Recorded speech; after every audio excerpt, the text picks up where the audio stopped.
What's up, guys? Today we're going to go over how to blow a goose call for beginners. For starters, we're just going to basically get the call to break over and go a little bit from there, but not like too in depth. So for starters, I like to not use my hands at all.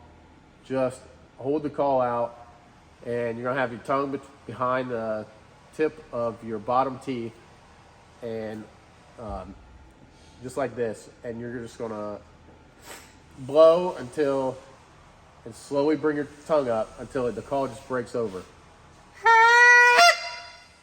And you add a little more pressure if you can't get it. If you're just getting, build up the pressure a little more to actually get it to break over. And once you have that, that's basically your honk. If you bring your hands in, you'll have, and that's the basis of a honk right there. So the biggest thing is working on just getting it to consistently break over, because a lot of guys, when they're starting off, that's the hardest thing, is to find that spot. So you just have to practice and practice getting the right pressure to get it to break. And once you have that, you can actually build from there. Just get it to where you can do that like 10 times in a row. You'll have that where you can break it over, and then you can start bringing in your hands to build off of that, and you have multiple honks. But for starters, just finding where to break it over, keeping it breaking, that's going to be the biggest thing, is just that. And once you have it, you'll be able to build from there a lot faster, but that's the basis of all of it. The other thing is kind of the murmur or moan. It's really easy for a beginner to do. Anybody can pretty much do it. All you're really going to do is kind of put air into the call before it breaks over. Just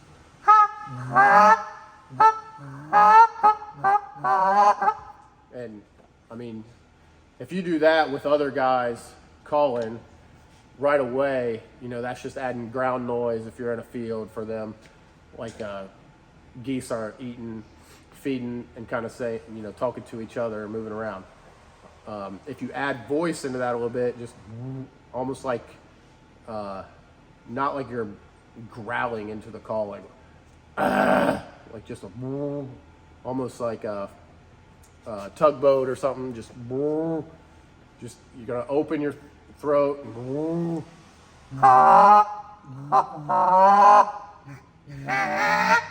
Even with no hands, you can hear that difference in the big goose deep murmur and then when you're doing clean air. So when you have that, you can close down your hands and really get that. And if you have those two notes for starting off, like, those will be a big killer in the field, just being able to do those two. Especially if you and your buddies can do 3 or 4 guys that can just do that, you will sound like a ton of geese. And it's better to sound like one really good goose than 100 terrible geese. So make sure you get that one goose down perfect before you try to take off running and be 100 geese. One other thing that is really big is literally just spend 5 to 10 minutes a day. And if you can, a couple times a day, whatever. But I mean, everybody has a little bit of downtime, and just work on doing these couple fundamentals. And just from doing that, you'll see yourself grow tremendously in a really short amount of time. That's it, guys. Get out there, practice, hit the calls, get after it.